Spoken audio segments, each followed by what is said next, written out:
nchi hii kuna kitu kinaitwa state capture. Dola imetekwa na kikundi cha watu, na wameteka dola ili wateke rasilimali za nchi yetu kwa manufaa yao. Ndio maana rasilimali za nchi hii sasa zinagawanywa kwa Wachina na Waarabu na Wazungu kama vile hazina mwenyewe. Sasa sisi Chadema tumekataa. Ukisoma katiba yetu ibara ya 26 inasema kila mtu ana wajibu wa kuhakikisha anafuata na anaabide. Kwa abide tutasemaje kwa Kiswahili? Kutii katiba ya nchi. Lakini ibara ya 27 pia inasema sehemu ya pili kwamba ni wajibu wa kila Mtanzania kuhakikisha analinda rasilimali za nchi na mali za nchi yetu. Kwa hiyo nataka nitoe position ya chama hapa, kwa sababu tuna vyombo vya habari na vitapeleka.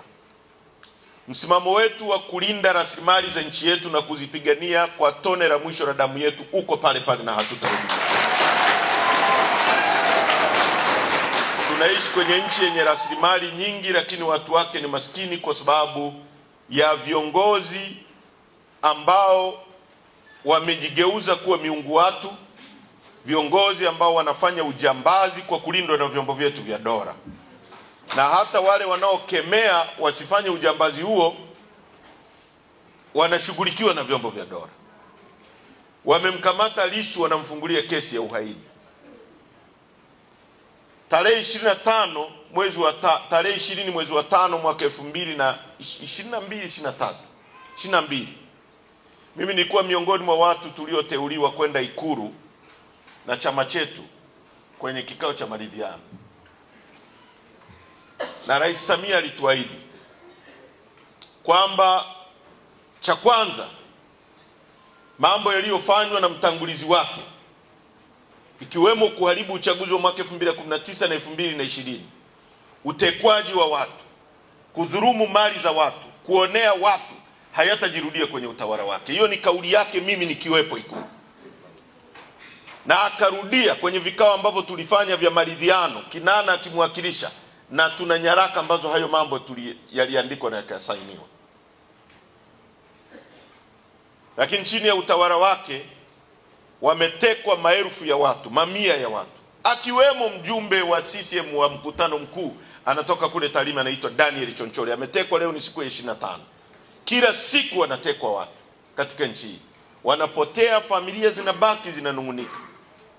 Hebu jiulize wewe, mtu unayemfahamu, mtu mzima, leo apotee, hujui kama amekufa, hujui uomboleze, hujui ufanye nini. Hebu fikiria mtu huyu anavyotesa familia hiyo kwa kiwango hicho. Fikiria mtoto wako, fikiria ndugu yako.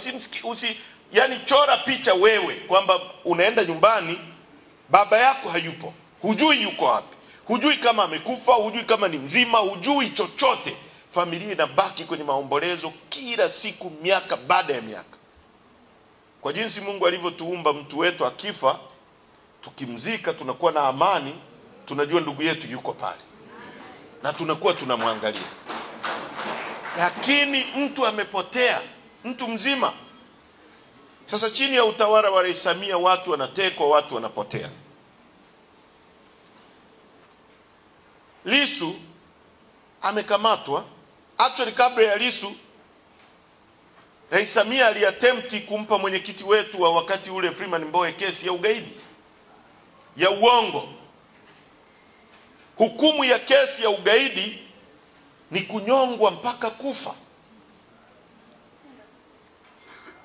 Una binadamu mwenzako ambaye hujamuumba wewe, unajua kutoka moyoni kwamba hana kosa, unampa kesi ya ugaidi ya uongo ili umnyonge mpaka afe kwa sababu ya madaraka, kwa sababu ya vyama vingi ambavyo nyewe wenyewe mlivianzisha ili tushindane.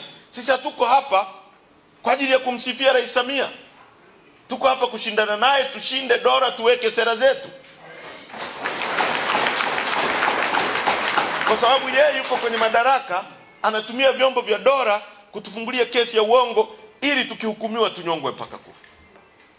Leo mwenyekiti wetu mwingine chini ya kipindi cha miaka 3 ya Rais Samia amefunguliwa kesi ya uhaini, treason. Hukumu yake ni kunyongwa mpaka kufa. Rais Samia anataka Lissu anyongwe mpaka afe. Mtu ambaye alipigwa risasi 16 Mungu akamsimamisha.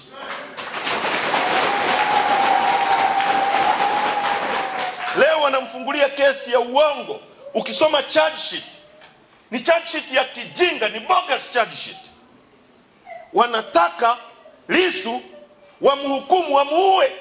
Hawa watu tutasemaje? Sio watu walio attempt kumpiga risasi 16 wakati ule. Tutasemaje kama leo wanataka wamhukumu, wamuue? Sasa nataka niseme mbele yenu, mimi ambaye nimebaki nasimamia chama hiki, sitarudi nyuma, tunasonga mbele.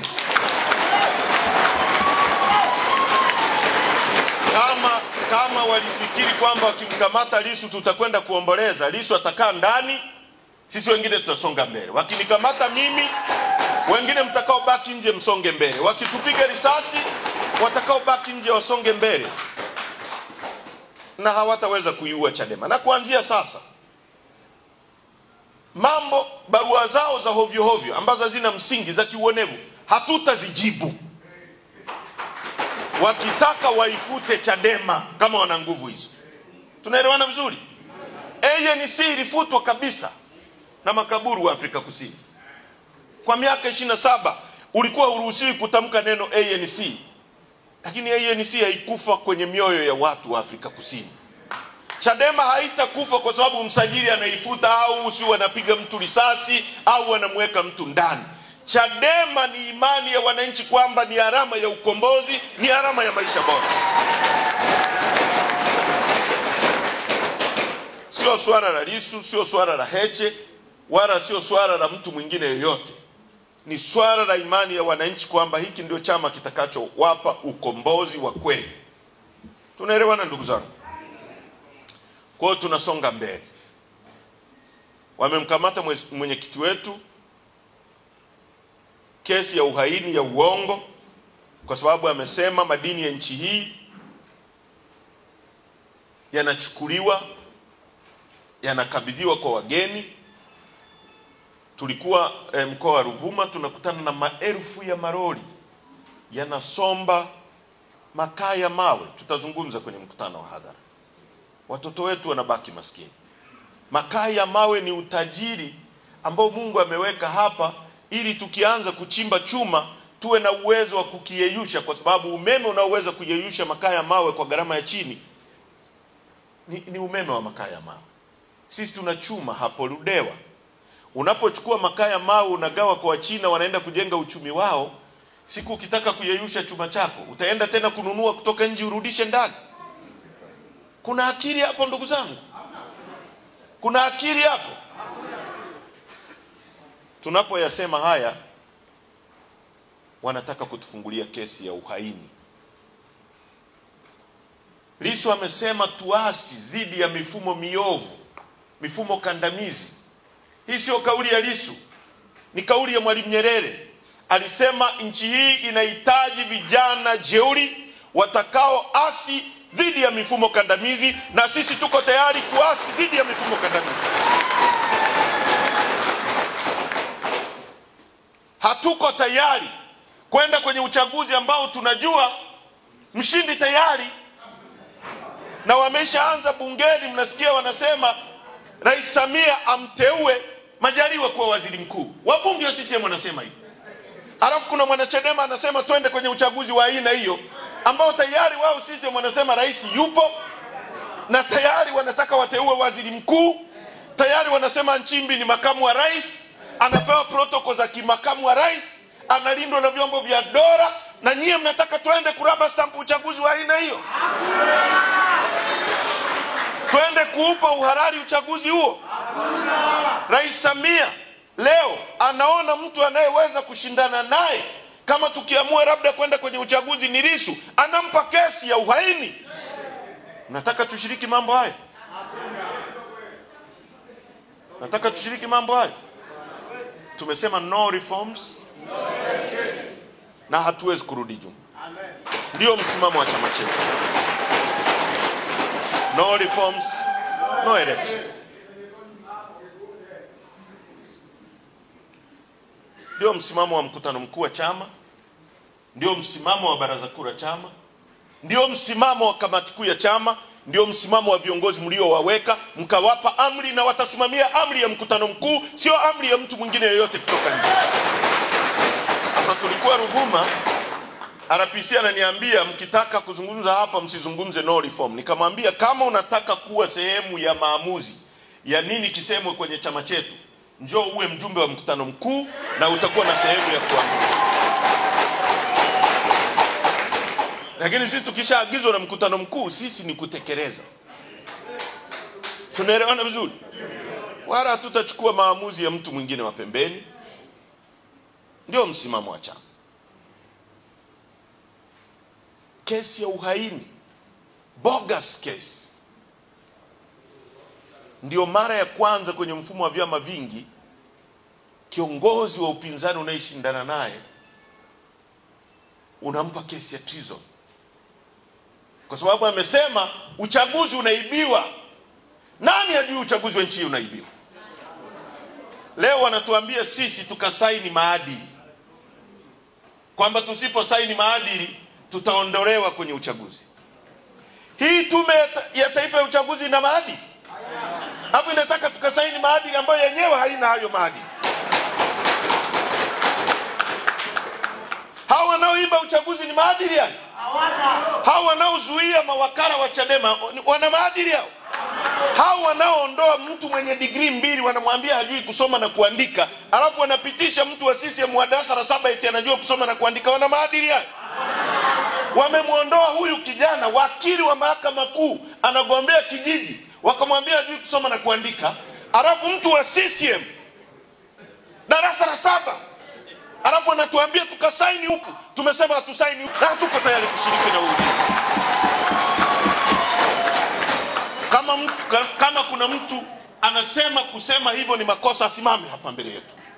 Kama kuna kiongozi wa chama chetu anasema sisi kuchukua msimamo huo tunakosea, asimame hapa. Asimame hapa. Watu wanaoondoa mtu mwenye degree 2 kwamba hajui kusoma na kuandika, alafu mtu wa darasa la 7 kwamba anajua kusoma kuliko mtu mwenye degree 2, alafu anatuambia sisi tukasaini maadili. Maadili gani? Jaji Mwambegero, una maadili gani? Wewe unatekeleza unachoagizwa na bosi wako Samia Suluhu Hassan, ndiye aliyekuteua. Tume ya Taifa ya Uchaguzi ambayo Omar Ramadhani Mapuri, katibu mwenezi wa CCM, ni miongoni mwa makamishna 5 wa tume, tunaambiwa tukasaini maadili ya hiyo tume. Katibu mwenezi wa CCM ni mjumbe kwenye hiyo tume. Atatutangaza sisi au atamtangaza mwana CCM mwenzake? Mkurugenzi Kairima ni mteule wa rais, anatuambia sisi tukasaini maadili. The struggle continues, no turning back. Jambo jema sio lazima wakaliona watu wengi. Wanatutishia kwamba Chadema itakufa tusiposhiriki uchaguzi. Uchaguzi gani? Chadema itakufa hii? Na ife kama tasimamia jambo la kweli na watu wasijue kwamba tunasimamia ukweli, na ife kuliko kuwepo inasimamia uongo. Kuliko tuwe na chama kinachosimamia uongo. Tuko tayari sisi wengine kuacha hii siasa. Kama viongozi wetu mnataka mimi na Lissu tusimamie uongo, mimi siko tayari kuwa sehemu ambayo na riski maisha yangu na wakati wote na windwa, alafu nasimamia uongo na ukataa CCM. Mimi na nafasi ya kwenda CCM nikapata nafasi. Nimekataa kwenda kuwa sehemu ya uongo. Alafu mtu ananiambia niwe Chadema kwenye sehemu ya uongo huku na riski maisha yangu. Si bora niende kwenye CCM ambako nitakuwa sehemu ya uongo alafu sina riski yoyote ya maisha? Mnanielewa vizuri? Hatutakuwa tayari kusimamia uongo. Jambo la mwisho katika hotuba ya ufunguzi, kuna karatasi za madai, petition. Tunahitaji kila mwanachadema anayepinga, na Mtanzania na maaskofu mko hapa, nendeni nazo kwenye makanisa yenu. wanaopinga wizi wa uchaguzi wasaini kwenye karatasi za petition hizi hapa. Vita hii bado mbichi sana, wasijidanganye. Hakuna uchaguzi bila mabadiliko, haupo.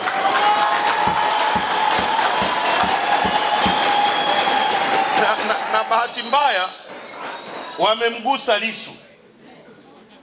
Rais Samia, kikimpata chochote Lissu kwenye mikono yako gerezani, utaijibu Tanzania na utaijibu dunia. Miongoni mwa mambo tunayotaka kubadilisha ni kuwa na mahakama huru ambazo zinaweza kufanya maamuzi kwa wakati. Rais Samia aliunda tume ya haki jinai na ikampelekea mapendekezo. Miongoni mwa mapendekezo ni kwamba mtu asikamatwe kabla ya upelelezi hujakamilika na ushahidi kuwepo.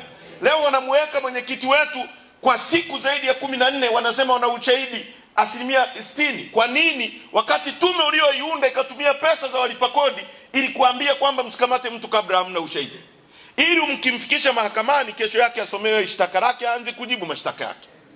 Kama wanataka wamshikilie Lissu mpaka uchaguzi uishe kwa kutumia hizi mahakama, sisi kelele haitanyamaza. Dunia imezungumza na dunia itazungumza. Wakili wake wa kimataifa Robert Amsterdam amezungumza kuanzia Jumatatu Umoja wa Ulaya, bunge la Umoja wa Ulaya yataingia, Umoja wa Mataifa yataingia, nchi zote wanazo, kila sehemu tutawafanya muonekane kwa sura mlionayo. Hamwezi kujifanya saint wakati nyinyi ni mashetani. Tutawaanika kwa vile mlivyo. Kwa hiyo Bwana Masada, mkoa wako tunahitaji fomu hizi zaidi ya saini milioni 15. Tutazipeleka Umoja wa Mataifa. Sio kazi ngumu hii. Pigeni fotokopi, sainini hizi karatasi. Na sasa wameanza kuziwinda kwamba wataenda kwenye ofisi zetu wanavamia watu wa wanyang'anyi. Zisainini, tunahitaji hizo signature kabla ya mwezi wa 5 huu kuisha. Watanzania mfanye hii kazi kwa bidii kubwa. Kila kata itoke na hizi fomu. Mwende mzisaini.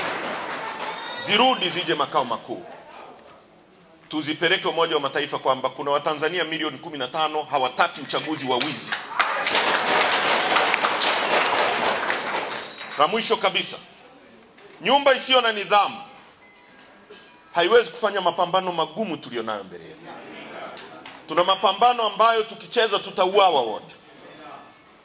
Na tukiruhusu miongoni mwetu watu wasiokuwa na nidhamu, wasiokuwa waadilifu, wasiokuwa wa kweli, watakuwa sehemu ya kutuumiza.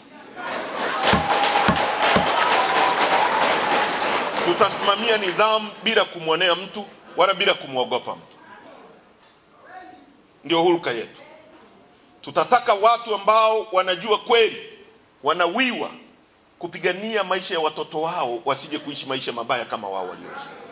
Hebu fikiria hivi, nyewe watu wa Kyela hapa, mnaziwa Nyasa.